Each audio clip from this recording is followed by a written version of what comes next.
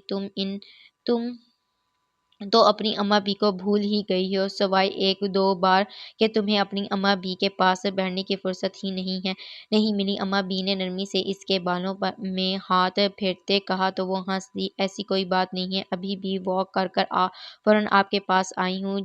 جیتی رہو، فائقہ کی تربیت کا اثر ہے جو تم تینوں بہن بھائی صبح خیز ہو، ورنہ ادھر آتی ہوں تو دیکھتی ہوں شیان اور اسد دن چڑھے 1-2 بجے تک سوتے رہتے ہیں۔ چلو، شیان کی شادی ہو رہی ہے، ذمہ داری لینے لگا ہے، اب تو جلدی اٹھ کر آفس چلا جاتا ہے، ورنہ اسد کی تو وہی روٹین ہے۔ شیری کھل کر ہنس دی۔ چھوڑیں اماں بھی، ہم بھی کوئی اتنے صبح خیز نہیں ہیں، یہ تو فٹ رہنے کا جنون ہے جو جلدی اٹھ جاتی ہوں ماما کی طرح۔ مجھے کبھی اپنی فٹنس کا بہت خیال رہتا ہے، ورنہ سنڈے والے دن تو میں بھی سارا دن سوتی رہوں۔ اماں بھی نے نرم سی مسکراہٹ سے اس کے مسکراتے جھلملاتے چہرے کو دیکھا۔ خوش رہو، فائقہ کی رات کال آئی تھی، فائقہ، عثمان اور ٹیپو آج دن میں پہنچ جائیں گے۔ جی ماما نے کال کر کر بتایا تھا، اللہ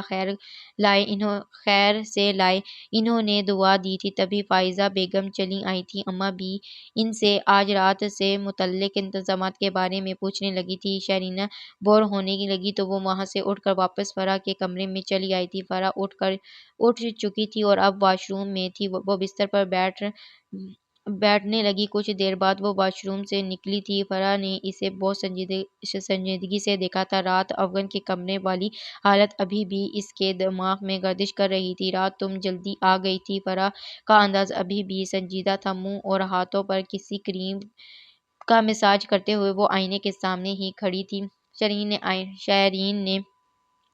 شرینہ نے آئینے میں اسے دیکھا۔ جس طرح اسٹیج پر تمہاری عزت اب بھائی جان نے مجھے بدتمیزی سے ٹریٹ کیا تھا، جس طرح تمہارے عزت ماں آپ بھائی جان نے مجھے بدتمیزی سے ٹریٹ کیا تھا، اس کے بعد میرا وہاں ٹھہرنا میری توہین تھا، سو میں حال سے چلی آئی تھی۔ بھائی کے جواب میں تم نے بھی تو بدتمیزی سے جواب دیا تھا، تمہیں ان کے ساتھ اس طرح مس بہیو نہیں کرنا چاہیے تھا۔ شرینہ نے حیران ہو کر دیکھا۔ فرح کا انداز سنجیدہ تھا۔ مس بہیو میں نے نہیں، انہوں نے ابتدا کی تھی۔ فرح نے پلٹ کر شرینہ کو دیکھا۔ رات تم نے بھائی کی مس بہیو کا بدلہ لینے کے لیے ان کے کمرے کی حالت بگاڑ کر رکھ دی تھی۔ شرینہ نے بہت سنجیدگی سے فرح کو دیکھا۔ اس کے چہرے پر سنجیدگی کے علاوہ بھائی کے کمرے کی حالت بگڑنے کا دکھ بھی تھا۔ کیسی حالت؟ شرینہ نے انجان بن کر فرح کو دیکھا۔ چلو اب میرے ساتھ دکھاتی ہوں تمہیں، پھر اچھی طرح پتہ چل جائے گا کہ میں کس کے بارے میں بات کر رہی ہوں۔ اب کی سنجیدگی کے علاوہ فرح کے لہجے میں تلخی بھی تھی۔ اس نے آگے بڑھ کر شرینہ کا ہاتھ پکڑا تو شرینہ نے ہاتھ کھینچ لیا۔ کیا مطلب ہے تمہارا؟ کس سلسلے کی بات کر رہی ہو؟ وہ پھر انجان بنی۔ کہا نا چل کے دیکھو، خود ہی علم ہو جائے گا۔ وہ اب بھی سنجیدہ تھی۔ شرینہ اب کے لاپرواہ نہ رہ سکی۔ اوکے، دکھاؤ کیا دکھانا ہے۔ اٹھ کر کھڑی ہوئی تو فرح نے اسے ایک پل دیکھا۔ بھائی کے کمرے کی حالت تم نے خراب کی ہے نا؟ وہ اسے بغور دیکھتے پوچھ رہی تھی۔ مجھے تمہاری باتوں کی سمجھ نہیں آ رہی، کیا کہنا چاہ رہی ہو تم؟ کل رات جب ہم مہندی سے واپس آئے تھے تو بھائی کے کمرے کی حالت ابتر تھی۔ تمام قیمتی اشیاء توڑی جا چکی تھی، ہر چیز تہس نہس کی ہوئی تھی۔ بھائی کو تو دیکھ کر شاکڈ ہی تھے میں اور مما بھی حیران۔ پھر یہ حالت کس نے کی تھی؟ اوہ، شرینہ نے ریلیکس ہونے کا تاثر دیا۔ میں سمجھی۔ پتہ نہیں کیا قیامت آ گئی جو تم اس قدر سنجیدہ خاتون بن گئی ہو۔ شرینہ دوبارہ بستر کے کنارے ٹک گئی۔ اس سارے میں میرا نام کیسے آ گیا؟ ہو سکتا ہے کسی ملازمہ نے کیا ہو یہ سب۔ میں، مما اور بھائی، ہم نے سب ملازمین سے اچھی طرح باز پرس کی ہے، سبھی لا علم ہیں۔ حیرت ہے گھر میں اتنا بڑا کام ہو جائے اور ملازمین بے خبر ہوں۔ بھائی کا روم ساؤنڈ پروف ہے، جس نے بھی اور تخریب کاری کی ہے نہایت احتیاط سے کام لیا ہے وہ۔ Very well. اس نے کندھے اچکاتے ہوئے فرح نے کئی ثانیے تک اسے بغور دیکھا۔ اور جانتی ہو، ملازمین سے انویسٹیگیشن کے بعد سبھی نے تمہارا نام لیا۔ واٹ؟ شرینہ نے چونکنے کی ایکٹنگ کی۔ گھر میں سب سے پہلے آنے والی صرف تم ہی تھی۔ ہاں، تو اس کا یہ مطلب تو نہیں ہے کہ وہ سب میں نے کیا ہو؟ کوئی اور بھی تو ہو سکتا ہے، اس نے تلخی سے کہا۔ اس لیے کہ رات جب بھائی غصے میں گھر سے چلے گئے تھے تو میں نے مما کے کہنے پر کمرے کی صفائی کروائی تھی۔ چیزیں سمیٹتے اور الماری میں دوبارہ سے کپڑے سیٹ کرتے ہوئے وہاں کارپیٹ پر گرا ہوا مجھے یہ ملا تھا۔ فرح نے نہایت ٹھنڈے ٹھار لہجے میں کہتے اپنا دایاں ہاتھ آگے کیا اور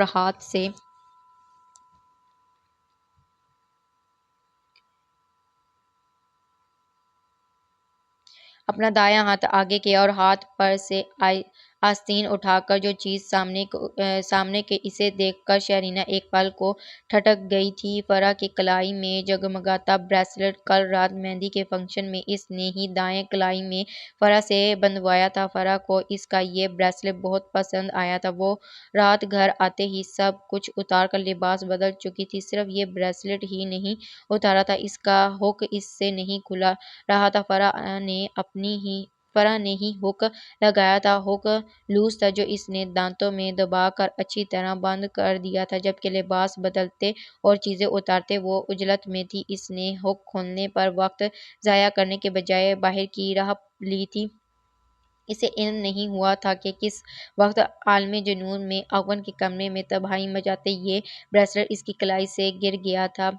وہ کچھ پل کو بالکل خاموش رہی اور پھر اگلے ہی پل اپنی ازلی اٹ دھرمی اور بے حس انداز میں لوٹ آئی تھی۔ تم کیسے کہہ سکتی ہو کہ یہ میرا ہی بریسلٹ ہے؟ اس لیے کہ اس کے ہک کو میں نے خود جوڑا تھا اور یہ دوبارہ سے ہک سے نہیں کھلا بلکہ یہ چین ٹوٹنے سے گرا ہے۔ یہ دیکھ لو۔ فرح کی کلائی سے لپٹا بریسلٹ چین والی جگہ دھاگے سے گرہ لگا کر بندھا ہوا تھا۔ شرینہ کے چہرے پر غصے کی کیفیت چھانے لگی تھی۔ اگر یہ میرا ہی بریسلٹ ہوا تو بھی تم اتنے وثوق سے کیسے کہہ سکتی ہو کہ وہ سب میں نے ہی کیا ہے؟ اس لیے کہ تمہاری انتقامی مزاج اور رویوں کو میں اچھی طرح جانتی ہوں اور سمجھتی ہوں۔ تم بھائی سے ان کے رویوں کا بدلہ لینے کے لیے کسی بھی حد تک جا سکتی ہو۔ اور سب سے بڑا ثبوت یہ ہے کہ کچن میں کام کرنے والی ملازمین نے بتایا تھا کہ رات جب تم گھر آئی تھی لباس بدلنے کے بعد تم کچن میں آئی تھی، تم نے وہاں سے فریج سے جوس نکال کر پیا تھا۔ اس کے بعد تم واپس اپنے کمرے میں جانے کے بجائے بائیں طرف مڑی تھی اور بائیں طرف اوپر جاتے زینیا ہی آتا ہے اور اوپر تم کیا کرنے گئی تھی وہ میں بتا چکی ہوں۔ شرینہ مسکرائی تھی۔ فرح کے پاس مکمل ثبوت تھا۔ وہ مکمل ہوم ورک کے بعد ہی شرینہ کے سامنے آئی تھی۔ تو اب کیا چاہتی ہو تم؟ تم اچھا نہیں کر رہی ہو شرینہ، جانتی ہو افغان بھائی کس قدر نااہل ہیں تم سے پہلے ہی اب وہ کیا کر سکتے ہیں تم اندازہ بھی نہیں کر سکتی۔ How care Shareena please. Farah اس کے پاس ہی ٹک گئی۔ تمہیں اندازہ نہیں تم کیا کر رہی ہو۔ افغان بھائی ہمارے گھر کے سب سے بڑے سپوت ہی نہیں، ماما پاپا اور اماں بھی بابا صاحب سب کے نزدیک ایک معتبر انسان ہیں۔ ان کے پسند ناپسند کا خاص خیال رکھا جاتا ہے۔ ہمارے گھر میں خواتین کے حوالے سے بہت سے فیصلے افغان بھائی کے مانے جاتے ہیں، لیکن تم نے ان سے ایک محض جنگ کھول لی ہے۔ کل تک میں سمجھتی تھی کہ افغان بھائی غلط ہیں، وہ جان بوجھ کر تم سے مس بہیو کر رہے ہیں، لیکن رات کے واقعے کے بعد مجھے اندازہ ہوا ہے کہ وہ اتنے غلط نہیں ہیں جس قدر تم خود ان کے ساتھ مقابلہ بازی پر اتر آئی ہو۔ شرینہ خاموش رہی تھی، بس وہ سنجیدہ اور ناراض نگاہوں سے فرح کو دیکھ رہی تھی۔ فرح نے محبت سے اس کا ہاتھ تھاما۔ وہ اپنی پسندیدہ چیزوں کا بہت خیال رکھتے ہیں۔ وہ کہتے ہیں کہ ہماری عورتیں ہمارے گھر کی سب سے قیمتی دولت ہیں، ان کا تحفظ، ان کی حفاظت ہمارا فرض ہے۔ ان کا کہنا ہے کہ عورت کی اصلی بقا گھر کی چار دیواریوں میں ہی ہے۔ اس معاملے میں وہ نظریات کے اطلاق میں بہت دو ٹوک اور اکثر اوقات ان کے فیصلے ہمیں سخت محسوس ہوتے ہیں، لیکن ان کے فیصلے دو رس نتائج کے حائل ہوتے ہیں۔ وہ اپنی خواتین سے متعلق بہت ٹچی ہیں اور اس کو بدقسمتی کہو یا کیا کہو، تم سے ان کی جب بھی ملاقات ہوئی ہے اس انداز میں ہوئی ہے کہ تم ان کے طے کردہ نظریات اور فیصلوں کے برعکس ملی ہو، اور یہ فطری بات ہے کہ جب کوئی انسان ہمارے طے کردہ نظریات اور خیالات پر پورا نہیں اترتا وہ ہماری گڈ بک سے نکل جاتا ہے۔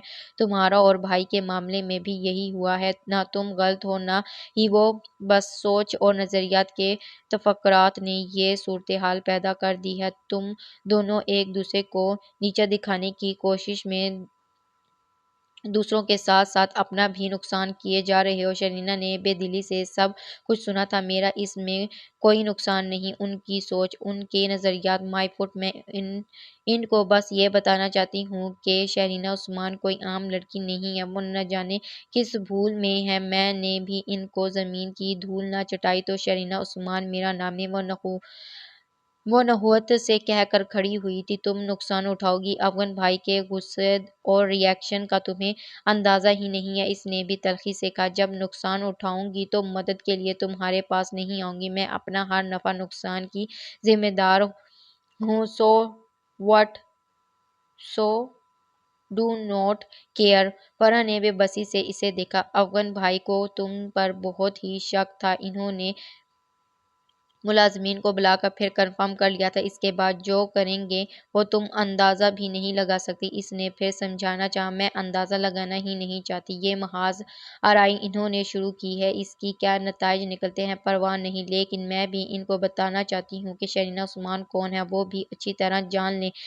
ضم و نحوست سے کہہ کر وہ کمرے سے نکل گئی۔ فرح نے بے بسی سے اسے جاتے دیکھا تھا۔ شرینہ جیسے ہی سر پھری، لڑکی کو سمجھانا اس کے اختیار میں نہیں تھا، اس کا اندازہ اسے ہو چکا تھا۔ اس نے بے بسی سے مٹھیاں بھینچ لی تھیں۔ ماما پاپا اور ٹیپو آ چکے تھے، بارات شام کو روانہ ہونی تھی۔ ماما پاپا سے مل کر وہ بہت کانفیڈنٹ فیل کر رہی تھی۔ پاپا مردوں میں بیٹھ گئے تھے اور ماما مختلف رشتہ داروں سے مل رہی تھی۔ برسوں انداز و اعتبار کی مالکہ فائقہ خاتون ہر ایک کے نزدیک قابل رشک تھی، ہر ایک ان سے ملنے اور بات کرنا باعث فخر سمجھ رہا تھا۔ ایسے میں رشکندہ کا دل جل کر راکھ ہو رہا تھا۔ وہ جہاں بھی بیٹھتی بس فائقہ اور اس کی بیٹی کے فیشن اور عزت خیالی و غلط روی کی من گھڑت کہانیاں سنا سنا کر لوگوں کے دل برگشتہ کرنے کی ہتھیئی الوسی کوشش میں تھی۔ فائقہ کے کانوں میں کچھ عجیب سی باتیں پڑی تھیں، کچھ رشتہ دار خواتین نے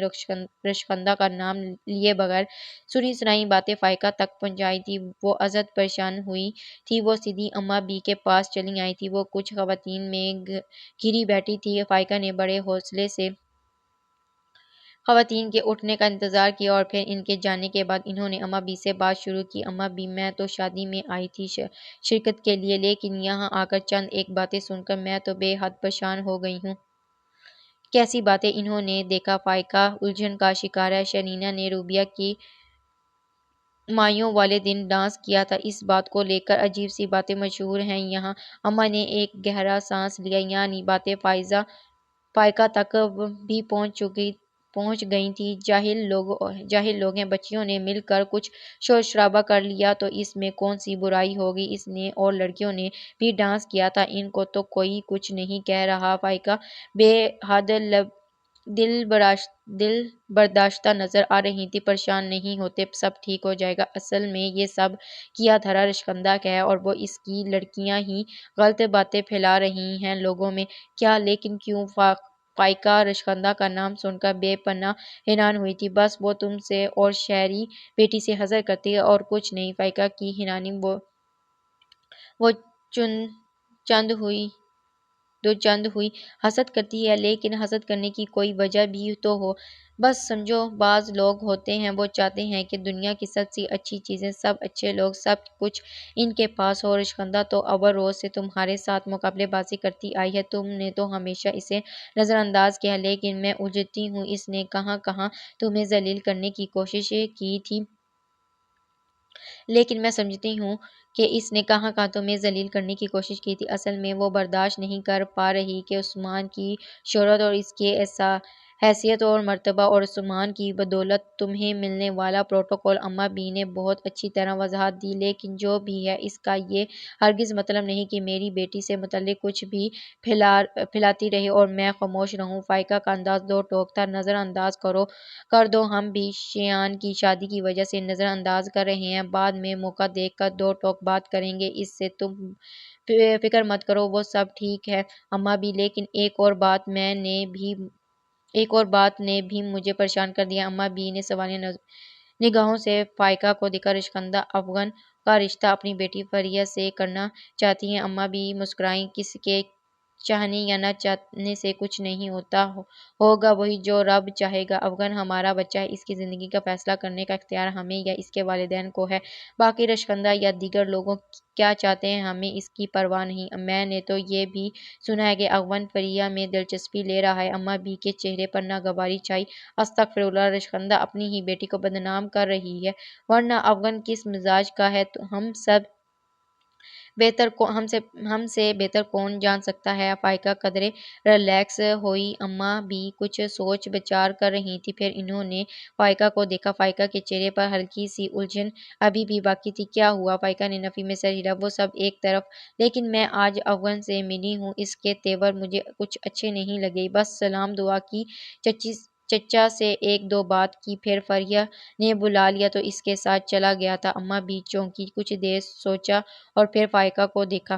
ہو سکتا ہے ایسا ہی ہو، بہرحال ان حالات کو دیکھتے ہوئے میں نے ایک فیصلہ کر لیا ہے۔ فائقہ نے ان کو دیکھا۔ شیان کے ولیمے پر میں دونوں کی منگنی کر دوں گی، رشکندہ یا کسی کو بھی، اگر کوئی غلط فہمی ہے تو وہ ختم ہو جائے گی۔ ان کا انداز مطمئن اور دو ٹوک تھا۔ افغان مان جائے گا کیا؟ یہ بڑوں کا فیصلہ ہے، وہ بڑوں کے فیصلوں کو اہمیت اور اولویت دینے والا بچہ ہے، خصوصاً میرے فیصلے کو وہ کبھی رد نہیں کرے گا۔ فائقہ نے سر ہلایا، کچھ سوچا اور پھر کھڑی ہوگئی۔ بہرحال اماں بھی خیال رکھیے گا، بچوں کا معاملہ ہے، کسی کے ساتھ کوئی زبردستی نہ ہو۔ شرینہ ہمیں بہت عزیز ہے، یہ آپ کے دل کی آرزو تھی جو ہم نے بغیر کوئی اعتراض کیے مان لی، حتیٰ کہ شرینہ کی رضامندی تک نہ لی۔ خیال رکھیے گا میری بیٹی کے ساتھ کوئی زیادتی نہ ہو جائے۔ فائقہ کا انداز حتمی تھا۔ اماں بی نے مسکرا کر اس بات میں سر ہلا دیا۔ بے فکر رہو، مجھے یہ دونوں تم لوگوں سے زیادہ عزیز ہیں، میں ان کے بارے میں کوئی غلط فیصلہ نہیں کروں گی۔ اماں بی کے انداز میں حد سے زیادہ مضبوطی تھی، جس کو محسوس کرے فائقہ ایک دم مطمئن ہو گئی۔ شیان کی بارات کی روانگی کی تیاریاں تھی، ہر کوئی بس اپنی اپنی تیاریوں کی فکر میں تھا۔ فرح تو بطور خاص طور پر پارلر سے تیار ہونے گئی تھی، شرین بھی ساتھ تھی۔ شرینہ لائٹ پنک کلر کی میکسی، ہم رنگ ہلکے پھلکے جولی اور لائٹ سے میک اپ کے بعد اب بہت زیادہ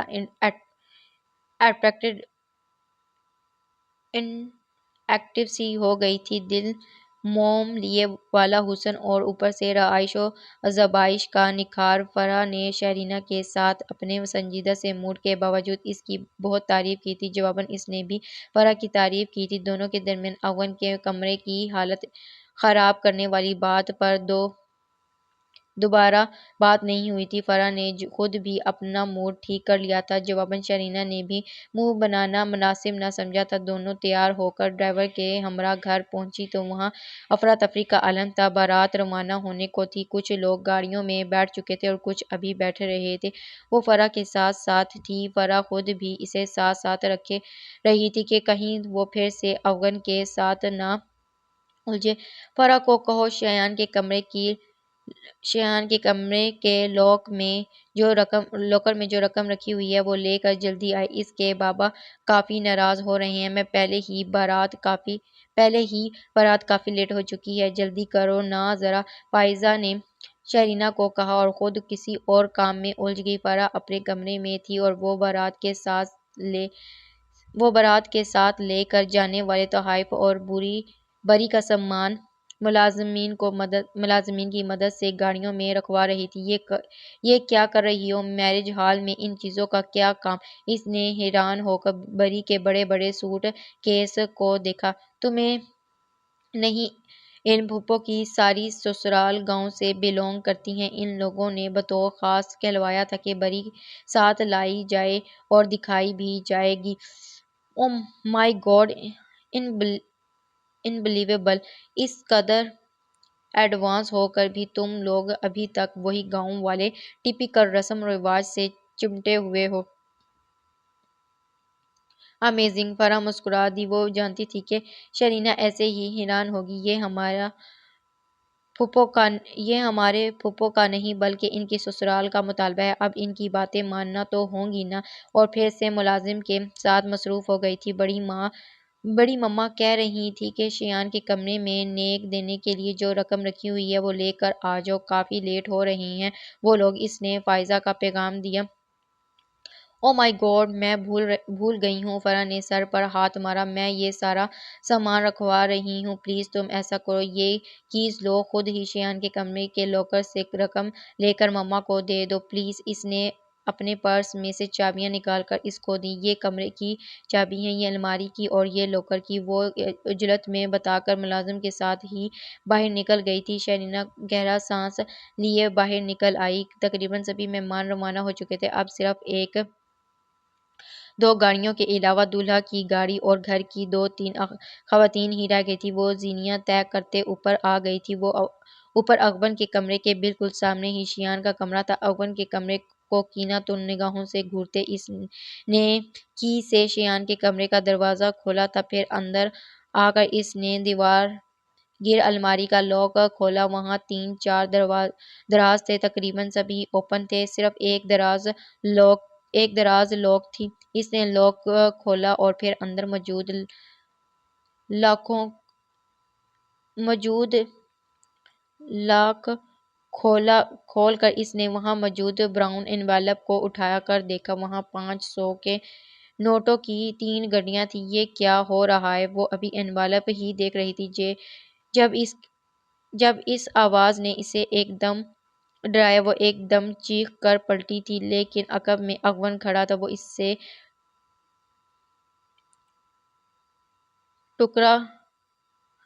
ٹکرا کر دوبارہ الماری کے دروازے سے ٹکرائی تھی۔ اس کے بازو پر بڑے زور سے چوٹ لگی تھی، جبکہ اغون حیرت زدہ نگاہوں سمیت اسے دیکھ رہا تھا۔ اس کے ہاتھ سے انویلپ گر کر نوٹوں کی گڈیاں زمین پر بکھر چکی تھیں۔ تم ہمارے گھر میں ڈاکہ ڈال رہی تھی؟ اغون نے نوٹوں کو دیکھا اور پھر شرینہ۔ اس کی آواز ایسی تھی کہ گویا ایٹم بم۔ شرینہ تو بھگ سے اڑ گئی۔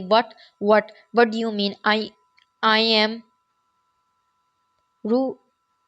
How dare you! وہ ایک دم چلائی، بازو کی تکلیف تو ایک دم بھول گئی تھی کہ انتہائی غصے اور طیش سے بولی، چلاؤ مت! اغون نے انگلی اٹھا کر اسے وارن کیا۔ وہ تو اپنے کمرے سے تیار ہو کر نیچے جانے والا تھا جب شایان کے کمرے کا دروازہ کھلا دیکھ کر حیران ہوا۔ شایان کے کمرے کی آج دوپہر میں تازہ پھولوں سے رہائش کروا کر کمرہ لاک کر دیا گیا تھا۔ صاف سلجھے اور خوبصورت انداز میں سجا ہوا یہ کمرہ دیکھنے والے کو مرغوب کر رہا تھا۔ ایسے میں الماری کھولے اندر سے کچھ نکالتے نسوانی وجود کو دیکھ کر پہلا خیال کسی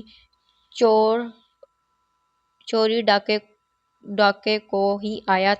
کا ہی آیا تھا، اسی لیے وہ فوراً قریب آیا، لیکن اپنی توقع کے برعکس وہ شرینہ کو وہاں موجود پا کر نہ صرف چونکا تھا بلکہ طیش میں بھی آیا تھا۔ اسے ایک دم کل رات والی کمرے کی حالت یاد آئی تھی۔ وہ یہی سمجھا تھا کہ شرینہ اب شایان کے کمرے کی حالت بھی برباد کرنے والی تھی، لیکن اس کے ہاتھوں میں انویلپ دیکھ کر اس کا دماغ ہی گھوم گیا تھا۔ یعنی شرینہ بی بی سرِ عام ان کے گھر پر ڈاکہ ڈال رہی تھی۔ تم اخلاقی طور پر تزلی کا تو شکار تھی، لیکن اس قدر پستی میں گر چکی ہو کہ اپنے ہی گھر میں ڈاکے ڈال رہی ہو۔ اس نے اس کے نرم بازو کو اپنی سخت کھردری انگلیوں میں دبوچ کر سرد سے لہجے میں کہا تو شرینہ کے اندر گویا آگ سی دہک اٹھی۔ Shut up!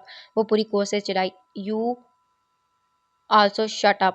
جواباً اس سے بھی زیادہ قوت سے چلایا۔ تم ایک پڑھے لکھے جاہل اور بیمار ذہنیت کے حامل انسان ہو۔ مجھے یہاں بڑی مما اور فرح نے بھیجا تھا، میں کوئی چوری ووری کرنے نہیں آئی۔ وہ سختی سے اپنا بازو چھڑواتے افغان کا ہاتھ جھٹکتے پیچھے ہوئی تھی۔ زمین پر سے نوٹوں کی گٹھیاں اٹھا کر افغان کے منہ پر دے ماری تھی۔ اس کا بس چلتا تو وہ اس سے بھی زیادہ کرتی۔ افغان اسے چور ڈاکو سمجھ رہا تھا، اخلاقی لحاظ سے گروٹ کی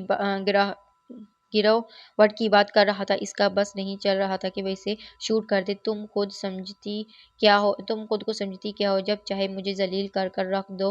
مائی فٹ اٹس انف! میں بڑی مما سے اب بات کروں گی اور اماں بھی سے بھی، وہ تلخی سے کہہ رہی تھی۔ افغان نے اس کی بدتمیزی پر ایک زوردار تھپڑ شرینہ کے منہ پر مارا۔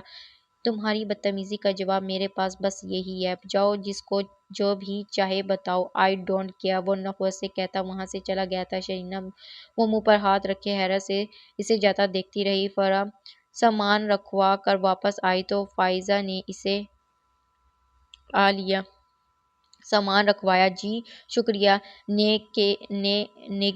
نیک کے لیے رقم رکھ لی؟ وہ تو میں نے شرینہ کو بھیجا تھا، وہ نکال لائی۔ کہاں ہے شرینہ؟ پتہ نہیں، میں دیکھتی ہوں۔ شایان کے کمرے کی طرف ہی بھیجا تھا، وہ کہہ کر زینہ کی طرف لپکی تھی، تبھی افغان تیزی رفتار سے سیڑھیاں اترتا فائزہ کی طرف چلا آیا۔ افغان بھائی ابھی تک گئے نہیں؟ وہ افغان کو پرسوچ نظروں سے دیکھ کر اوپر آ گئی تھی۔ شایان کے کمرے کا دروازہ کھلا تھا، وہ اندر داخل ہوئی تو چونکی تھی۔ شرینہ بستر کے کنارے بے حس و حرکت کھڑی تھی، اس کے دونوں ہاتھ پہلو میں تھے، الماری کا دروازہ کھلے ہوئے تھے جبکہ نوٹ زمین پر گرے ہوئے تھے۔ کیا ہوا؟ شرینہ کا انداز اسے پریشان کر گیا تھا۔ شرینہ کی آنکھوں میں سرخی تھی۔ اس نے فرح کو دیکھا اور اس کی آنکھوں میں بڑا عجیب سا تاثر تھا۔ وہ چابیاں فرح کے پاس بستر پر ڈال کر کچھ بھی کہے بغیر وہاں سے نکل گئی تھی۔ شہری کیا ہوا؟ شہری جبکہ وہ وہاں سے جا چکی تھی، وہ فرح کے دل و دماغ میں عجیب سے جھکر چلنے لگے تھے۔ وہ واپس فرح کے کمرے میں آئی اور کمرہ لاک کر لیا تھا۔ فرح اس کے پیچھے آئی تھی۔ ان لوگوں کو دیر ہو رہی تھی، ڈرائیور ان کا منتظر تھا۔ ان تینوں نے ڈرائیور کے ساتھ جانا تھا اور فرح کے نیچے آنے سے پہلے ہی افغان باقی رہ جانے والے 2-3 مہمانوں کو لے کر جا چکا تھا۔ ماما پریشان ہو رہی تھی، وہ فرح سے بار بار پوچھ رہی تھی کہ کیا ہوا ہے، لیکن فرح خود لا علم تھی۔ ان کو کیا بتاتی کہ فرح کے بار بار دروازہ نوک کرنے پر بھی شرینہ نے دروازہ نہیں کھولا تھا۔ دونوں ماں بیٹی کو تشویش لاحق ہونے لگی تھی۔ پاپا کی کال پر کال آ رہی تھی۔ مجبوراً فرح کو فائزہ بیگم کو وہاں سے بھیجنا پڑا، یہ کہہ کر کہ وہ اسد کو بلا لیتی ہیں اور پھر شرینہ کو لے کر آ جاتی ہیں۔ وہ چلی گئی تھیں، لیکن کافی دیر گزر جانے کے باوجود شرینہ نے دروازہ نہیں کھولا تھا۔ شرینہ نے چٹکنی لگا رکھی تھی، ورنہ ڈپلیکیٹ چابی سے دروازہ کھول سکتا تھا۔ اس نے اسد کو کال کی تھی، بارات وہاں جا چکی تھی، سب لوگ فرح اور شرینہ کا پوچھ رہے تھے۔ آدھے گھنٹے بعد اسد واپس آ گیا تھا اور پھر اس صورتحال پر پریشان تھا۔ کچھ دیر بعد شرینہ کو ترس آ گیا تھا یا کیا تھا، اس نے دروازہ کھول دیا تھا۔ دونوں بہن بھائی بے تابی سے اندر داخل ہوئے۔ شرینہ لباس بدل چکی تھی، وہ سادہ سی سلیپنگ شلوار قمیض میں ملبوس تھی۔ فرح اسے دیکھ کر حیران رہ گئی تھی۔ کیا بات ہے شیری، کیا ہوا ہے؟ جواباً شرینہ نے اسے خاموش نگاہوں سے دیکھا۔ شہری مجھے بتاؤ۔ اسد بھی اس کے پاس آ کھڑا ہوا۔ کپڑے کیوں بدل لیے؟ وہاں سب مہمان ہمارا انتظار کر رہے ہیں۔ جانا نہیں ہے؟ فرح نے اسے دیکھا۔ اس کا چہرہ سرخ تھا لیکن آنکھیں بالکل سرد تھیں۔ چہرے کے دائیں طرف رخسار پر سرخ ابھرے ہوئے نشان تھے۔ یہ نشان کیسے ہیں؟ فرح نے رخسار پر ہاتھ رکھا تو اس کے چہرے پر تکلیف دہ کیفیت چھائی۔ وہ اتنی کمزور نہیں تھی لیکن نہ جانے کیوں اس ایک تھپڑ کے بعد اسے اپنا آپ بہت کمزور لگ رہا تھا۔ چھوٹی سی چھوٹی بات پر طوفان اٹھا دینے والی شہری کے اندر ایک قیامت برپا تھی لیکن لب خاموش تھے۔ شہری یہ کیا بچپنا ہے؟ بتاؤ صحیح ہوا کیا ہے؟ اسد اس کی لا یعنی خاموشی سے چڑ کر بولا، میں واپس جا رہی ہوں۔ ماما واپس آ جائیں گی تو پھر میں واپس چلی جاؤں گی۔ اس کے جواب میں وہ یہی بولی۔ لیکن شہری بات کیا ہوئی ہے؟ میں شیان کے کمرے میں تمہارے کہنے پر رقم لینے گئی تھی لیکن وہاں افغان آ گیا تھا۔ اس نے خود ہی فرض کر لیا کہ میں چوری کر رہی ہوں۔ میں یعنی شرین عثمان جس کے اپنے اکاؤنٹ میں ہر وقت لاکھوں کے روپے موجود ہیں، جو منسٹر عثمان فاروقی کی بیٹی ہے، وہ چند روپیوں کے لیے کسی کے کمرے میں ڈاکہ ڈالے گی۔ میرے بارے میں کیا بس یہی سوچ رہ جاتی ہے کہ کوئی مجھے اس طرح دیکھے اور سمجھ لے کہ میں چور ہوں اور وہ کوئی اور نہیں میرا سگا تایا زاد ہو؟ میں لعنت بھیجتی ہوں ایسے رشتہ داروں پر اور ایسے لوگوں پر۔ اس انسان نے واضح الفاظ میں مجھ پر چوری کرنے اور اخلاقی گرہوٹ کا شکار ہونے اور الزام لگایا ہے۔ I hate you. میرا دل کر رہا ہے کہ میں اس انسان کو شوٹ کر دوں، ہر چیز کو تہس نہس کر دوں، لیکن میں ضبط کر رہی ہوں۔ اور سب سے بڑی بات، اس انسان نے مجھے تھپڑ مارا، مجھے یعنی شرینہ عثمان کو تھپڑ مارا ہے۔ وہ بولی نہیں بلکہ پھٹی تھی اور دونوں بہن بھائی نے حیران ہو کر وہ سب سنا تھا۔ مائی گاڈ، افغان بھائی نے یہ سب کیا؟ اسد حیرت زدہ جبکہ فرح پریشان ہوئی تھی۔ انبلیویبل، وہ کسی پر ہاتھ ہرگز نہیں اٹھا سکتے، فرح بڑبڑائی۔ شرینہ نے اسے سرد سی نگاہوں سے دیکھا۔ شرینہ کے دائیں رخسار پر انگلیوں کے واضح ابھرے ہوئے نشان تھے۔ فرح کو یقین نہیں آ رہا تھا۔ تمہارا کیا خیال ہے؟ یہ نشان میں نے اپنے چہرے پر خود سجا لیے ہیں۔ وہ تو غصے سے ایک دم آؤٹ ہی ہو گئی تھی۔ میں یہ کب کہہ رہی ہوں؟ فرح کو سمجھ نہیں آ رہا تھا کہ وہ کیا کرے۔ دونوں کے دلوں میں حد سے زیادہ نفرتیں دن بہ دن بڑھ رہی تھیں جبکہ ان دونوں کے بڑے کچھ اور سوچے بیٹھے تھے۔ فرح اگر دوپہر میں اماں بھی اور ماما پاپا کے درمیان ہونے والی گفتگو نہ سن لیتی تو اسے اتنا فرق نہ پڑتا، لیکن اب وہ دل سے چاہتی تھی کہ کسی نہ کسی طرح دونوں کے درمیان موجود اختلافات ختم ہو جائیں اور پھر سب کچھ نارمل ہو جائے، لیکن اب جو صورتحال تھی اس میں اتنی جلدی سب کچھ نارمل ہونا نظر نہیں آ رہا تھا۔ ہم ماما پاپا سے بات کریں گے، پلیز تم اپنا موڈ خراب مت کرو، ہمارے ساتھ چلو۔ فرح نے اسے منانا چاہا لیکن وہ تو ہتھے سے ہی اکھڑ گئی تھی۔ ہرگز نہیں، میں کہیں نہیں جاؤں گی، میں ماما یا پاپا کا ویٹ کروں گی۔ تم لوگ گھر میں آئے مہمانوں کی شاید اسی طرح ذلیل کرتے ہو لیکن میں یہ برداشت کرنے والی، اور تم اپنے پیارے بھائی شیر افغان کو بھی بتا دینا کہ شرینہ بھی کسی کو معاف نہیں کرتی اور یہ تھپڑ میں کبھی بھولوں گی۔ مجھے یوں ڈی گریڈ کرنا اسے بہت مہنگا پڑے گا، وہ کہہ کر بستر پر لیٹ کر بازو آنکھوں پر رکھ چکی تھی اور اب صرف مطلب تھا کہ دونوں کچھ بھی کہیں لیکن شرینہ ٹچ سے مس نہیں ہونے والی۔ دونوں نے انتہائی بے بسی سے ایک دوسرے کو دیکھا تھا۔ فرح اور اسد میرج ہال پہنچے تو وہاں فائزہ بے تابی سے دونوں کی منتظر تھی۔ ان کو شرینہ کے بغیر آتا دیکھ کر وہ الجھی۔ شہری کہاں ہے؟ اسد تو کندھے اچکا کر مردانے کی طرف چل دیا جبکہ فرح کو سب بتانا پڑا تھا۔ وہ تو سن کر ہی حیرت سے گنگ رہ گئی تھی، یعنی شہری اور افغان کے درمیان اتنا کچھ ہو رہا تھا، وہ لاعلم تھی۔ میرے اللہ، فائقہ کتنی بار شہری کا پوچھ چکی ہے، اگر اسے علم ہو گیا تو بہت برا ہوگا۔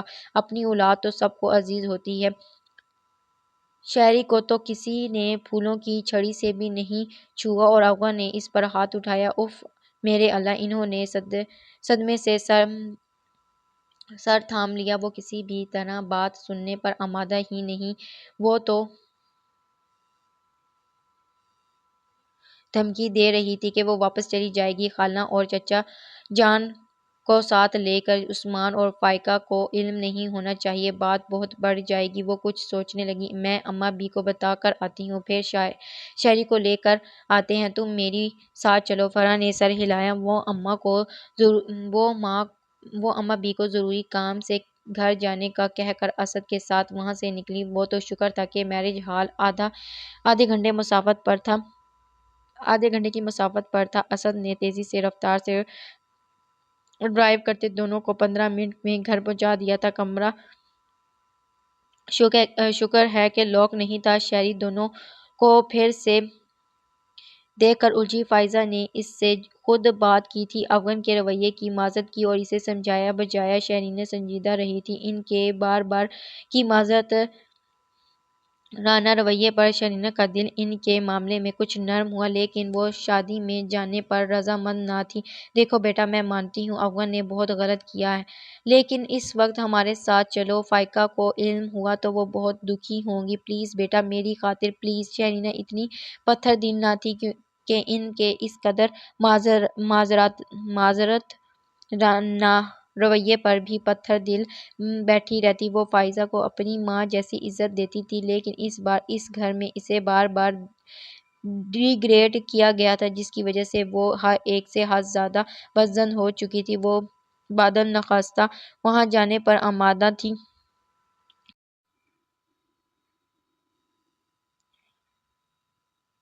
فرح کے بار بار اصرار کے باوجود وہ دوبارہ وہی لباس نہ پہن سکی تھی۔ اس نے اپنے دل کی مانتے سادہ سی لیڈیز پینٹ کے اوپر گھٹنوں تک آتا کرتا پہنا اور گلے میں اس نے ایک اسکارف ڈال لیا تھا۔ پاؤں میں اس نے اسٹائلش سا فلیٹ جوتا پہن لیا۔ اس کی سوچ کے مطابق اب وہ تیار تھی، وہ تیاری جو وہ عام روٹین میں کرتی تھی۔ اس نے ماما کے خریدے ہوئے ان کی نصیحتوں کے عین مطابق پچھلے تمام فنکشنز میں وہ سب لباس پہنے تھے جو شادی بیاہ کے عین مطابق تھے، لیکن اس وقت وہ اپنی سوچ اپنی سٹائل کے مطابق تھی۔ وہ جانتی تھی کہ اب اس کے اس لباس اور اس کی اس تیاری کو وہاں موجود سبھی لوگوں نے موضوع گفتگو بنانا تھا۔ اسے اب کوئی فرق نہیں پڑتا تھا کہ اب کوئی کیا کہتا ہے، وہ بس اپنے دل کی ضد کے سامنے ڈٹ گئی تھی۔ فرح نے ایک دو بار کہا تھا، لیکن اس نے اپنے دل کی ہی کی تھی۔ فائزہ مصلحتاً پسند تھی۔ فی الحال شرینہ کو وہاں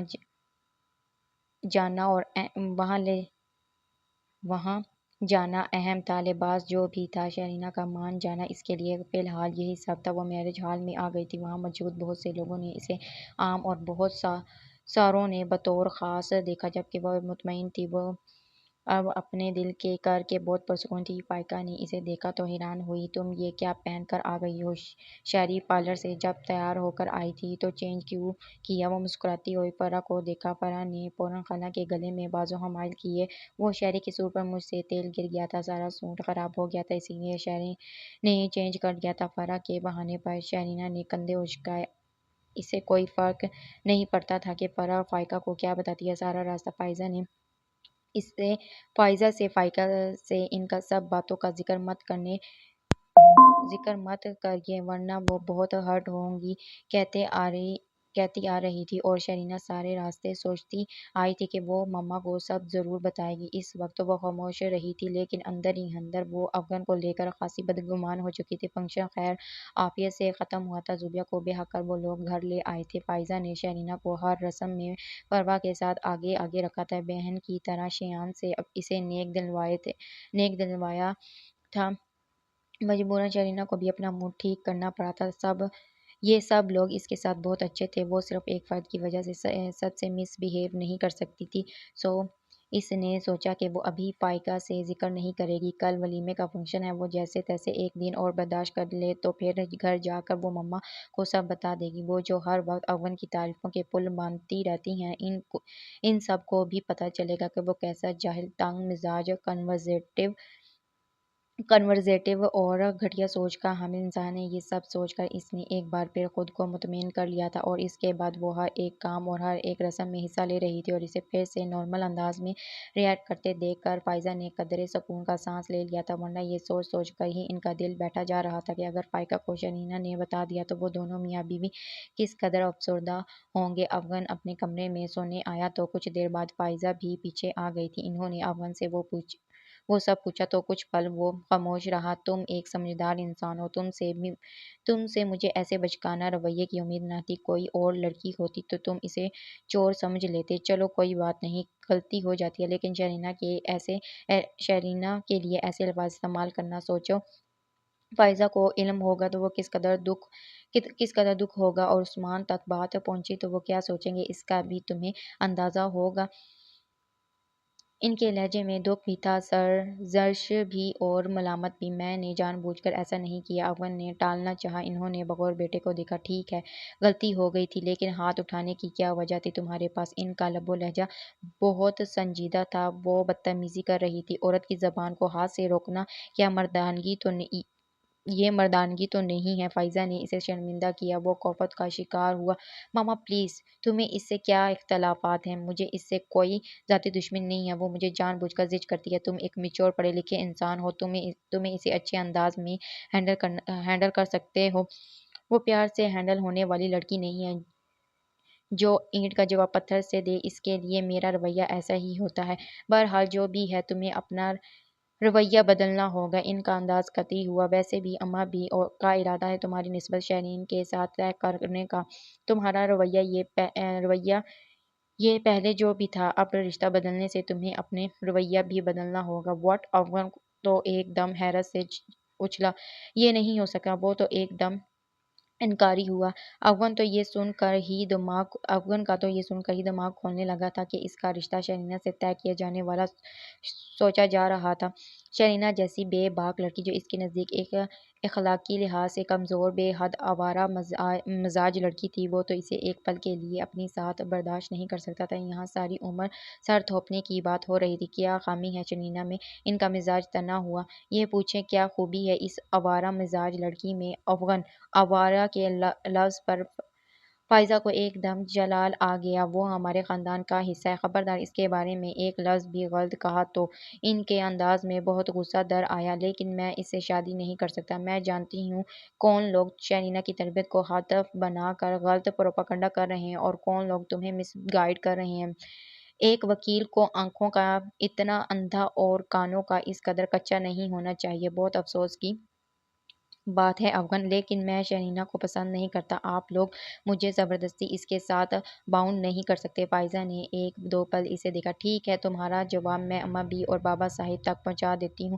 شرینہ سے تمہاری شادی کرنا ان کی خواہش ہے، آگے تم خود ہی ان سے نپٹ لینا۔ وہ صاف کہہ کر اٹھ کر کمرے سے نکل گئی اور افغان نے اس نے مارے تیش کے بستر پر مکہ دے مارا۔ اس کا بس نہیں چل رہا تھا کہ وہ شرین جیسی پٹاخہ لڑکی کے پرخرچے اڑا دے، جس کی وجہ سے اس کی زندگی میں یہ سب سارے عذاب آ رہے تھے۔ فائزہ نے اماں بھی تک ساری بات پہنچا دی تھی۔ افغان کا بیان سن کر وہ کافی دیر سوچ بچار کرتی رہیں۔ اگلے 2 دن انہوں نے فائقہ سے شرینہ کی رضامندی جاننے کا کہا تو فائقہ نے ذمہ داری ان پر ہی ڈال دی۔ وہ چاہتی تھی کہ وہ پہلے دونوں کی رضامندی جان لے، پھر ان کو قائل کرنے کی کوشش کریں گی، اور اگر یہ دونوں مان گئے تو ٹھیک ہے، ورنہ پھر وہ اس رشتے کے خیال کو ہی ترک کر دیں گی۔ انہوں نے شرینہ کو بلایا۔ جب شرینہ سے بات کی تو وہ تو سنتے ہی ہتے سے اکھڑ گئی تھی۔ یہ کبھی نہیں ہو سکتا، آپ نے بھلا سوچا بھی کیسے لیا؟ ہمارے شروع سے ہی آپس میں رشتے ہوتے آئے ہیں، جتنا بھی پڑھ لو، جہاں بھی چلی جاؤ، ہوگا تمہارا رشتہ اپنوں میں ہی ہونا۔ انہوں نے تحمل سے کہا۔ ویسے بھی شیان کی شادی ہو چکی ہے، تمہارا جوڑ اب افغان کے ساتھ بنتا ہے۔ اپنی اماں بھی پلیز ایک ہی بات بار بار مت کریں، جو ہو ہی نہیں سکتا اس کے بارے میں سوچ بھی مت۔ میں مر تو سکتی ہوں، لیکن افغان جیسے مرد سے شادی کبھی نہیں کر سکتی۔ اس کا انداز اس قدر قطعیت لیے ہوا تھا کہ اماں بھی کئی ثانیے تک سر جھکائے جامد سی بیٹھی رہیں۔ شرینہ کو ان کی مسلسل خاموشی سے اپنے سخت رویے کا احساس ہوا۔ ویسے بھی اسے اماں بھی بہت پیاری لگتی تھی اور وہ اکثر ان کی باتیں مان جاتی تھی، لیکن وہ چاہ رہی تھی اس وقت وہ جو چاہ رہی تھی وہ اس کے لیے زندگی اور موت کا معاملہ تھا۔ وہ نہیں مان سکتی تھی۔ وہ ان کے پاس بیٹھ گئی۔ آئی ایم سوری، آئی نو آپ میرے جواب سے ہرٹ ہوئی ہیں۔ اماں بھی کی آنکھوں میں آنسو آ گئے تھے۔ ان کے بچے آج بھی ان کے فیصلوں کو اہمیت دیتے، لیکن یہ نئی نسل ان کے دل سے ہوک اٹھی۔ بلیو کریں، میں اور افغان کبھی ایک نہیں ہو سکتے۔ ہم دونوں میں بالکل بھی ذہنی مطابقت نہیں ہے۔ ہم دونوں ایک دوسرے کو دیکھنا گوارا نہیں کر سکتے۔ آپ ساری زندگی ایک ساتھ گزارنے کی بات کرتی ہیں۔ I am I am so sorry کیوں نہیں دیکھنا گوارا کر سکتے؟ کوئی لمبا چوڑا جاگیردار جائیداد کے مسئلے نہیں ہیں، کون سے اختلافات ہیں جو تم دونوں لے کر بیٹھ گئے ہو؟ وہ مزاج کا تیز ہے، خلاف معمول بات ہو جائے تو غصے میں آ جاتا ہے، دل کا تو برا نہیں ہے نا وہ؟ جو بھی اختلافات ہیں آپ بہتر انہی سے پوچھ لیں، میں تو بس یہی جانتی ہوں کہ دل میں کوئی بھی گھس کر نہیں دیکھتا، لوگ تو ظاہری رویے اور زبان سے ادا ہوئے الفاظ کو ہی بنیاد بنائیں گے۔ اس کا انداز قطعیت لیے ہوئے تھا۔ اما بھی نے ایک گہری سانس لی۔ ٹھیک ہے تم جاؤ اب۔ افغان کا جواب ان کو مل چکا تھا، شہرینہ کی مرضی وہ معلوم کر چکی تھی، اب کہیں بھی کوئی گنجائش نہیں نکلتی۔ آئی ایم سوری اما بھی، آپ کو میں ہرٹ نہیں کرنا چاہتی تھی، لیکن آپ کی بات مان لینا بھی میرے اختیار میں نہیں۔ اس نے محبت سے کہہ کر ان کا ہاتھ پکڑا اور بوسہ دے کر اٹھ کھڑی ہوئی۔ بہتر ہے آپ افغان کے لیے اس کی سوچ کے حامل لڑکیاں دیکھیں تو زیادہ اچھا ہوگا، ویسے چھوٹی پھپھو کی بیٹیاں بھی کافی اچھی ہیں، ان کے بارے میں آپ سوچ سکتی ہیں، مجھے کوئی اعتراض نہیں ہوگا۔ انہوں نے ڈبڈبائی آنکھوں سے شہرینہ کو جاتے ہوئے دیکھا اور پھر ایک گہرا سانس لیتے دوپٹے کے پلو سے اپنے آنسو صاف کیے۔ افغان کو بھی اما بھی نے بلا کر بات کی اور جب انہوں نے بتایا کہ شہرینہ بھی انکار کر چکی ہے تو افغان کے چہرے کے زاویے تن گئے تھے۔ وہ جانتا تھا کہ اس طرح شہرینہ بھی اس رشتے پر کبھی راضی نہ ہوگی، لیکن وہ انکار کر گئی تھی۔ افغان کے لیے بڑی ذلت کی بات تھی، اس کے اندر عجیب سی تلملاہٹ پیدا ہوئی تھی، اس کے دل و دماغ میں شہرینہ کو ڈی گریڈ کرنے کے لیے فوراً ایک سوچ ابھری۔ افغان نے ایک پل کو سوچا، شہرینہ جیسی لڑکی کو اذیت سے دوچار کرنے کا اس سے بہترین کوئی اور موقع ہو بھی نہیں سکتا۔ اوکے اما بھی، میں اپنے سارے اختلافات، سارے اعتراضات اور سارے انکار واپس لیتا ہوں، جو آپ کا دل چاہے وہ کریں۔ اگر آپ کہتی ہیں تو میں آپ کے سامنے شہرینہ سے ایکسکیوز بھی کر لیتا ہوں۔ آپ بے شک ابھی اسے بلا کر بات کر لیں، اسے میرے رویوں پر اعتراض ہے۔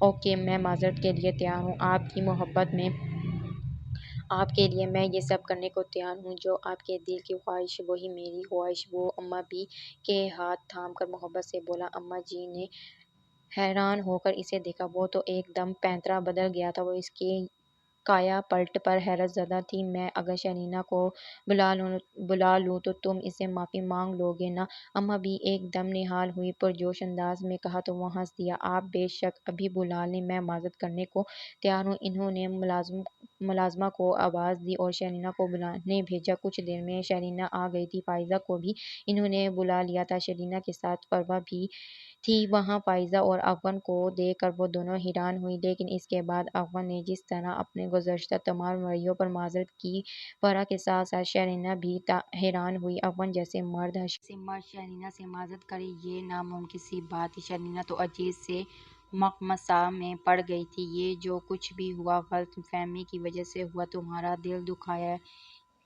تم ہرٹ ہوئی، اس سب کے لیے میں بہت شرمندہ ہوں۔ تم کھلے دل اور کھلے مزاج کی لڑکی ہو، آئی ہوپ تم مجھے معاف کر دو گی۔ وہ تو حیرت سے گنگ افغان کے اس کایا پلٹ کو دیکھ رہی تھی، وہ واقعی بدل چکا تھا یا مخصوص فارمیلٹی پوری کر رہا تھا، وہ قطعی اندازہ نہ لگا سکی۔ ہاں ہاں کیوں نہیں، شہرینہ بیٹی تو بہت پیاری اور دل کی اچھی ہے، وہ تمہیں کیوں معاف نہیں کرے گی؟ چھوٹے موٹے اختلافات تو ہر جگہ ہوتے ہیں، دلوں میں قدرتیں جمع کر لی جائیں تو دوریاں پیدا ہونے لگتی ہیں۔ بہتر یہی ہے کہ جتنی جلدی ہو سکے ان قدرتوں کو صاف کر لیا جائے، ورنہ دل کے آئینے دھندلا جاتے ہیں اور پھر کچھ بھی صاف نظر نہیں آتا۔ اما بھی کے لہجے میں مٹھاس تھی، شہرینہ کے لیے بے پناہ محبت تھی۔ شہرینہ تو عجیب سے الجھن پھنس گئی تھی، اسے سمجھ نہیں آ رہا تھا کہ وہ اب کیا کرے۔ وہ افغان کے تاثرات سے کچھ بھی اندازہ نہ لگا پا رہی تھی۔ اٹس اوکے اما بھی، وہ ابھی بھی سنجیدہ تھی، میرے دل میں پہلے کوئی قدرات نہیں تھی، لیکن اب یہ قدرات موجود ہیں۔ میں غلط رویوں اور انداز فکری کو وہ بھی خاص طور پر اپنے لیے برداشت نہیں کر سکتی، چاہے وہ کوئی بھی ہو۔ اس کے بعد میرا رد عمل ایسا ہی ہوتا ہے جو پچھلے دنوں سے تھا۔ اما بھی نے مسکرا کر اسے ساتھ لگا لیا۔ جو بھی ہو جانے دو، اوکے، اس نے سنجیدہ نگاہوں سے افغان کو دیکھا، وہ بھی اسے دیکھ رہا تھا۔ انداز ناقابل فہم تھا۔ شرینہ کا موبائل بجنے لگا جو اس کے ہاتھ میں تھا۔ اس نے دیکھا، افغان نے بھی اس کے موبائل کو دیکھا۔ ایکسکیوز می وہ کہہ کر وہاں سے نکل گئی تھی، جبکہ افغان نے باہر نکلتے اسے دیکھا تھا۔ اس کی آنکھوں میں عجیب سا تاثر تھا۔ وہ سب تیار ہو رہے تھے۔ آج زوبیہ اور شایان کے ولیمے کا فنکشن تھا۔ شرینہ جان بوجھ کر کل جیسی حلیے میں ہی تیار ہوئی تھی۔ فائقہ نے اسے کئی بار خصوصی کہا اس کا انتخاب کردہ ڈریس پہن لے، لیکن وہ مان کے ہی نہیں دی۔ شہری ضد مت کرو، جانتی ہو کل تمہارے اس جھاڑ پھاڑ منہ پھٹ والی ڈریسنگ پر کتنے لوگوں کے سامنے شرمندہ ہونا پڑا تھا۔ ہماری سوسائٹی میں ایک نام ہے اتنے بڑے سیاستدان کی بیٹی اس قدر رف حلیے میں، وہ بھی اپنے سگے تایا زاد کی شادی میں۔ او مما، آپ جانتی ہیں نا کہ میں ایسی ہی ڈریسنگ میں کمفرٹیبل فیل کرتی ہوں۔ لیکن پھر بھی بیٹا، فائقہ نے کچھ کہنا چاہا لیکن اس نے بات کاٹ دی۔ آئی ڈونٹ نو مما، آپ کب سے اتنی اسٹیٹس کانشیس ہو گئی ہیں؟ لیکن دنیا داری کے لیے بھی کچھ کرنا پڑتا ہے نا۔ آپا کی طرف سے ان کے سسرال موسٹلی گاؤں سے بلونگ کرتے ہیں، وہ بہت نوٹ کرتے ہیں ان باتوں کو، سو بی کیئر فل بیٹا۔ شرینہ نے ایک گہرا سانس لیا۔ چلیں، اگلی کسی شادی میں آپ کی خواہش کے مطابق تیاری کر لوں گی، لیکن اس بار مجھے اپنی من مانی کرنے دیں۔ وہ تو پروں پر پانی نہیں پڑنے دے رہی تھی، صاف جھنڈی دکھا کر ناخن پر کیوٹکس لگانے لگی۔ وہ اس وقت فائقہ کو تیار ہونے کے لیے دی گئی کمرے میں ہی تھی۔ فائقہ نے کچھ سوچا اور پھر کہا، تم نے پھر افغان کے لیے کیا سوچا؟ شرینہ نے الجھ کر ماں کو دیکھا۔ مطلب شادی سے متعلق میں اماں بی کو صاف اور واضح الفاظ میں انکار کی صورت میں اپنا جواب دے چکی ہوں۔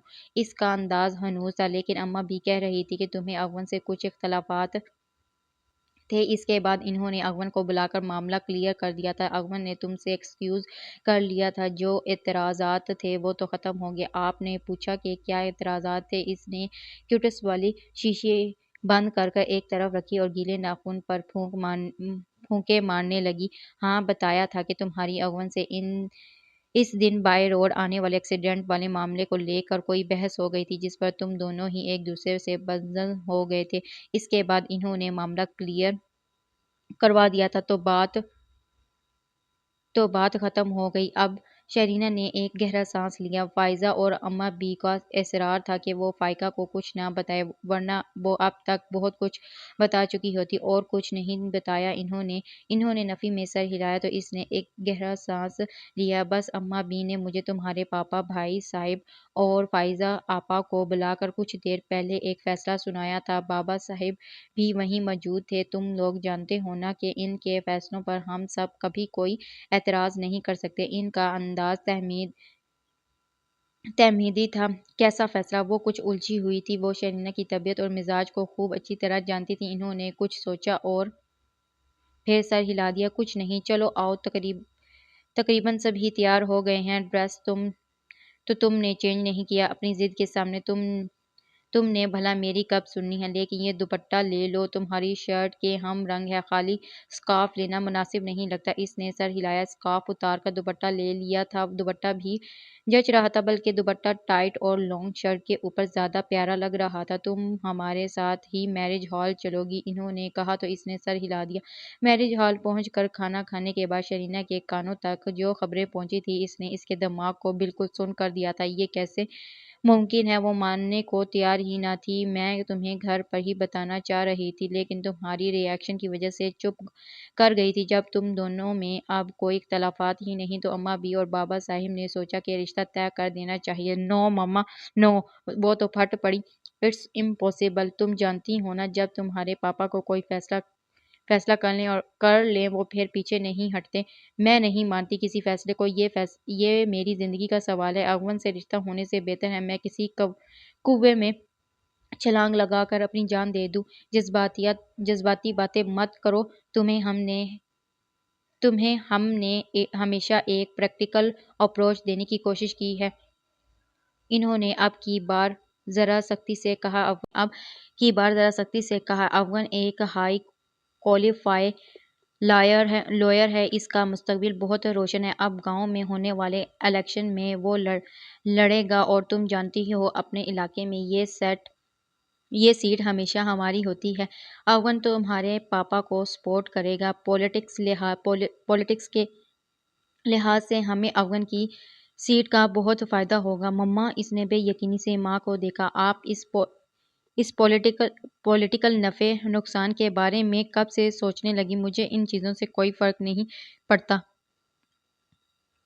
افغان سے کوئی اختلافات نہ ہوتے تب بھی مجھے کوئی فرق نہیں پڑتا۔ میں افغان سے کبھی شادی نہیں کر سکتی۔ ہم دونوں کسی بھی ٹائپ سے ایک دوسرے کو سوٹ نہیں کرتے۔ تو ماما نو، وہ قطعی انکاری تھی۔ فائقہ نے بے بسی سے دیکھا۔ وہ مجھ سے میچ نہیں کرتا، کسی بھی لحاظ سے نہیں۔ آپ کو انکار کرنا ہوگا۔ بالکل منکر ہوئی میری جان۔ اب انکار ممکن نہیں ہے۔ بابا صاحب اور تمہارے پاپا اپنے حلقے احباب اور رشتہ داروں میں سے کئی لوگوں کو بتا چکے ہیں کہ آج تم دونوں کے رشتہ طے پائے جانے کی تقریب بھی ہوگی۔ مائی گاڈ! شہرینا نے سر تھام لیا۔ نو مما نو، پلیز ہیلپ می۔ پاپا کو بلائیں، میں ان سے بات کرتی ہوں۔ بے بسی سے اس نے ماں کے ہاتھ تھامے۔ وہ لوگ بے بس کرنے والی لڑکی تھی۔ اس کے ہر خواہش، ضد اور ہر جائز ناجائز بات مانی گئی تھی۔ وہ اب جب کہ اس کی زندگی کا اتنا بڑا فیصلہ تھا، اس پر اسے سر سے نظر انداز کر دیا گیا تھا۔ ایک دفعہ پوچھ کر انکار کے باوجود جو اتنی من مانی کی گئی تھی۔ آپ کو علم ہی نہیں افغان میرے ساتھ کس طرح کامیاب ہو چکا افغان میرے ساتھ کس طرح کا بیہیو کر چکا ہے۔ اماں بھی بتا چکی ہیں مجھے۔ تمہارے افغان سے غلط فہمی کی بنا پر جھڑپ ہو گئی تھی۔ اسے نہیں علم تھا کہ شیان کے کمرے میں تم ہو۔ وہ کوئی چور سمجھ کر تم پر ہاتھ اٹھا بیٹھا تھا۔ ماما کو سارا کچھ ٹھیک بتایا گیا تھا، لیکن غلط انداز میں۔ افغان کو بعد میں علم ہوا تو وہ شرمندہ ہوا تھا۔ اس نے تم سے ایکسکیوز کیا تھا نا؟ وہ بے یقینی سے ماں کو دیکھتی رہی تھی۔ کس قدر غلط انداز میں اس کی ماں کو بتایا گیا تھا، اور آپ نے ان سب باتوں پر مجھ سے پوچھے بغیر بلیو کر لیا، اور آپ کو کوئی فرق نہیں پڑتا مجھ پر کوئی بھی ہاتھ اٹھائے۔ وہ حیرت زدہ ہوئی تھی۔ ایسی بات نہیں ہے میری جان، افغان سے وہ سب غلطی سے ہوا تھا۔ اگر کوئی وہ بات ہوتی تو تم مجھ سے ذکر کرتی، کوئی بھی تم پر ہاتھ اٹھائے، مجھے بہت فرق پڑے گا، لیکن افغان سے وہ سب غلط فہمی سے ہوا تھا۔ وہ مکمل طور پر افغان کی طرفدار تھی، یعنی اماں بی نے بہت اچھے طرح فائقہ بیگم کا مائنڈ میک اپ کیا ہوا تھا۔ اس نے بے بسی سے سر تھاما۔ وہ فائقہ کو وہیں برائڈل روم میں چھوڑ کر خود باہر نکلی۔ اس کا ارادہ مردان کی طرف جا کر پاپا کو تلاش کرنے کا تھا۔ وہ مردانے کی طرف آئی تھی۔ اسے کوئی فرق نہیں پڑتا تھا کہ کوئی اسے اس طرح دیکھ کر کیا کہتا ہے۔ وہ بس پاپا کو تلاش کر رہی تھی۔ اسٹیج کے پاس سے پاپا کسی کے ساتھ کھڑے نظر آئے تو وہ تیزی سے اس کی جانب لگی۔ تم ادھر کیا کر رہی ہو؟ شیان ایک دم اس کے راستے میں حائل ہوا۔ مجھے پاپا سے بات کرنی ہے۔ نظریں اس کی اب بھی پاپا پر ہی تھیں۔ تم جاؤ یہاں سے۔ تم دیکھ نہیں رہی یہاں ہر طرح کے لوگ ہیں، پاپا کے، بابا صاحب کے، بھائی کے اور چچا جان، سبھی کے جاننے والے مدعو ہیں۔ بہت آکورڈ لگ رہا ہے، نکلو یہاں سے۔ اس نے بری طرح ڈانٹا۔ شیرینا کا دل چاہا پھوٹ پھوٹ کر رو دے۔ وہ بڑی بے بسی سے واپس لوٹ آئی تھی۔ وہ کئی بار اماں بی کے پاس آئی تھی، ان کو بلایا تھا، ضروری بات کرنی ہے کہہ کر بات سننے کا کہا تھا، لیکن ان کی اپنی ہی ہم عمر خواتین کے ساتھ نہ جانے کون سی باتیں تھیں جو ختم ہونے میں ہی نہیں آ رہی تھیں۔ جوں جوں وقت گزرتا جا رہا تھا، اسے اپنی بی پی شوٹ ہوتا محسوس ہو رہا تھا۔ افغان سے اماں بی نے خود بات کی تھی، وہ سنتے ہی ہتے سے اکھڑ گیا تھا، لیکن افغان کو منا لینا ان کے لیے قطعی مشکل نہ تھا۔ اصل مسئلہ تو شیرینہ کو ہینڈل کرنا تھا، جس کا معاملہ انہوں نے اس کی ماں کے سپرد کر دیا تھا۔ ہم سب ہی مہمانوں کو بتا چکے ہیں، بات تو تمہیں ہماری ماننی ہی ہوگی۔ شیرینہ اچھی لڑکی ہے، ابھی کچھ اختلافات ہیں، وقت گزرنے سے سب ٹھیک ہو جائے گا۔ بالکل نہیں، شیرینہ سے معافی مانگ لینا اور بات تھی، اور یہ مطلب تھوڑی تھا کہ میں اسے اٹھا کر اپنے سر بٹھا لوں۔ وہ سخت بھنایا تو ٹھیک ہے، مت مانو، ہمارا فیصلہ ہو جانے دو۔ ہو جانے دو ہماری رسوائی، ہم نے تمہیں اپنے بیٹوں سے بڑھ کر چاہا، تمہاری تربیت کی، تمہارے ماں باپ سے زیادہ ہم تم پر حق رکھتے ہیں، اور آج تم ہمارے فیصلوں پر ہمیں رد کر رہے ہو۔ ایموشنل بلیک میلنگ تھی، انہوں نے تو باقاعدہ آنسو تک رخساروں پر بہا لیے تھے۔ اول نے نہایت بے بسی سے انہیں دیکھا۔ ہم نے ایک عمر گزاری ہے، تم ہمیں سب سے زیادہ عزیز ہو، ہم بھلا تمہارے لیے کوئی غلط فیصلہ کر سکتے ہیں؟ رندی ہوئی آواز میں مزید کہا، اوکے، جو جی چاہتا ہے کریں، لیکن پلیز روئیں مت۔ اماں بی کے آنسو اس کی کمزوری تھی، فوراً بے بس ہوا تھا، ایک دم ہتھیار ڈال دیا تھا۔ اماں بی کے آنسو ایک دم تھمے تھے، انہوں نے نہال ہو کر اسے اپنے ساتھ لگایا تھا۔ شیرینہ تو بری پھنسی تھی، اماں بی نے کام ہی ایسا کیا تھا، اس لباس میں برائڈل روم میں اسے دوپٹہ جو اس کے گلے میں تھا سر پر ڈال کر بٹھا دیا گیا تھا۔ اس کا خیال تھا کہ محض زبانی کلامی رشتہ طے ہونے کی کوئی بات ہوگی، لیکن یہ اس کی بدقسمتی تھی کہ کیا یہ تھا کہ اماں بی اور اپنے دل و دماغ میں مکمل پروگرام طے کیے ہوئے تھی، جس طرح انہوں نے دونوں کو گھیرا تھا اور پھر ان کے والدین کو۔ اس کے بعد تو شیرینہ تو بس بندھے ہوئے ہاتھ پیروں کے ساتھ صرف پھڑپڑا ہی سکتی تھی۔ مولوی صاحب ادھر ہی آ رہے تھے، دلہن کا چہرہ تو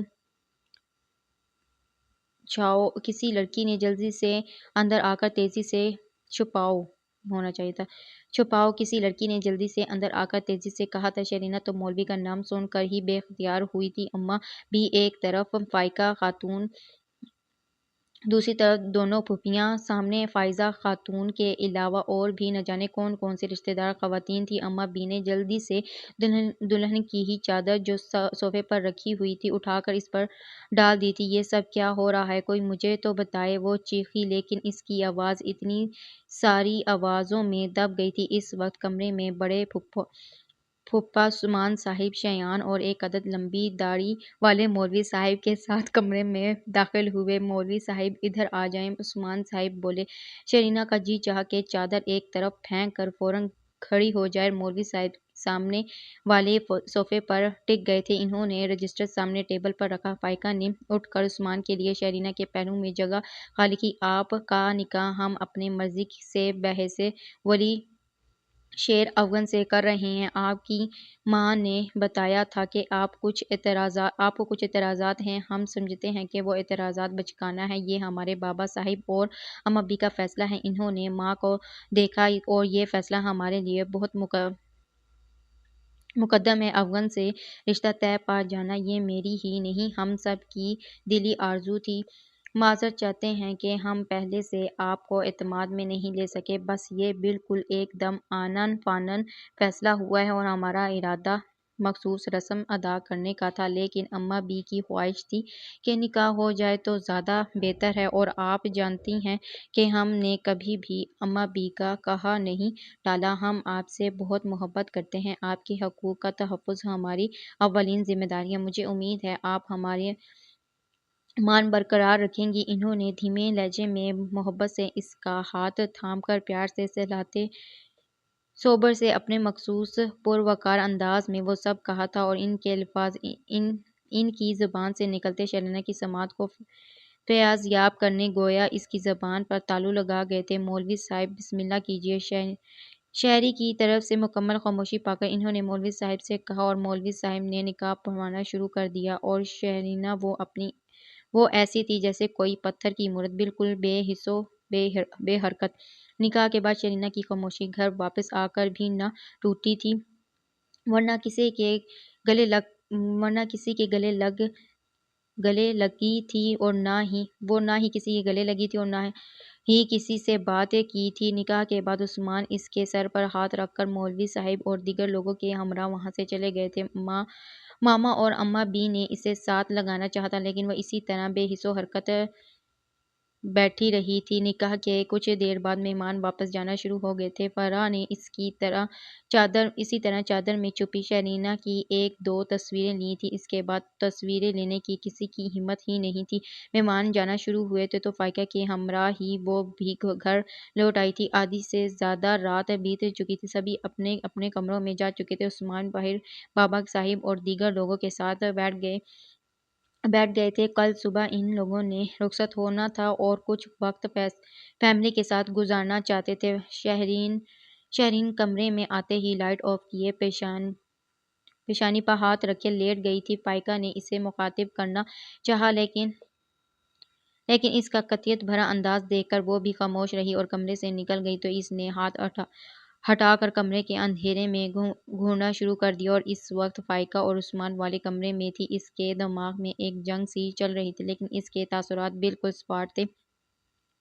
اگلی صبح وہ لوگ تیار تھے واپسی کے لیے۔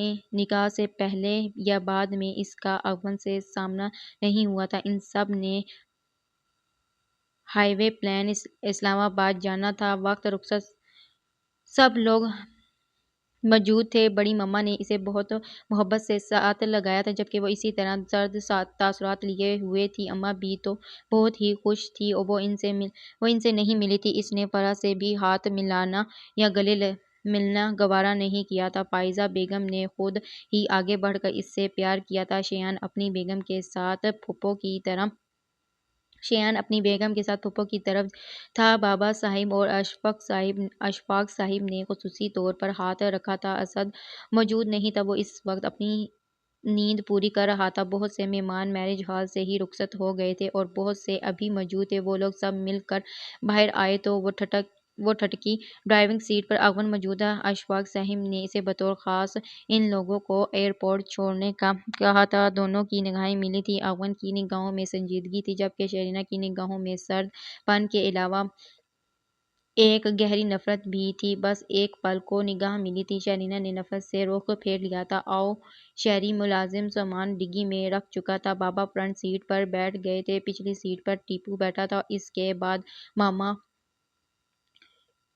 جوں کی توں کھڑی تھی ماما نے کہا تو وہ خاموشی سے بیٹھ گئی۔ سارا راستہ وہ بے تاثر انداز میں بیٹھی رہی تھی۔ اون نے کئی بار اسے سائیڈ مرر سے کھڑکی سے باہر جھانکتے دیکھا تھا لیکن وہ متوجہ ہی نہیں تھی۔ ایئرپورٹ آیا تو بھی اس کا رویہ برقرار رہا تھا۔ سبھی مطمئن تھے، بس ایک وہی خاموش تھی۔ اس کے اندر ایک آگ سی دہک رہی تھی لیکن چہرہ جامد تھا۔ ایئرپورٹ پہنچ کر عثمان صاحب کو خصوصی پروٹوکول ملا تھا۔ یہ سب لوگ اس پروٹوکول کے عادی تھے۔ اون ہمراہ تھا، کسی نے بھی اسے باہر نہیں روکا۔ کلیئرنس تک اون ساتھ رہا۔ اس کے بعد وہ چچا سے گلے ملا تو آج انہوں نے بڑے خصوصی انداز میں اسے گلے لگایا تھا۔ ٹیپو بھی بڑے پرجوش انداز میں ملا۔ ماما کا انداز بھی خصوصی تھا، وہ ماما کے ساتھ ہی کھڑی تھی۔ اون کی نگاہ اس کی طرف اٹھی، بالکل سادہ صاف شفاف چہرے پر ایک پل کو بے تاثر تاثرات کی جگہ ناگواری اور شدید نفرت کی لہر چھائی تھی۔ اس کے بعد شرینہ نے لب کھینچ کر چہرہ موڑ لیا تھا۔ عثمان آگے بڑھے تو وہ سب بھی ساتھ چل دیے تھے۔ اون خاموش اور سنجیدگی سے ان سب کو جاتا دیکھتا رہا تھا اور آخر میں اس کی نگاہ شرینہ پر جم گئی تھی۔ بلیک فلیٹ سادہ سے جوتے میں جگمگاتے پاؤں، وہ بے مقصد ہی چند پل اس کے ہر اٹھتے قدم کو دیکھتا رہا تھا۔ پھر وہ نیکسٹ کوریڈور کی طرف بڑھے تھے۔ سبھی نے پلٹ کر دیکھا تھا۔ عثمان اور ٹیپو نے ہاتھ ہلایا تھا۔ فائقہ نے مسکراہٹ سے الوداع کہا اور شرینہ اس کی نگاہوں میں شدید نفرت کے سوا اور کوئی تاثر نہ تھا۔ اون نے لب بھینچ لیے تھے اور تیزی سے واپسی کے لیے پلٹ گیا تھا۔ جی تو ہم اس کو یہیں پہ سٹاپ کرتے ہیں، باقی کی جو ایپیسوڈ ہے وہ نیکسٹ میں کمپلیٹ کریں گے اور مجھے اپنی دعاؤں میں یاد رکھیے گا۔ اللہ حافظ۔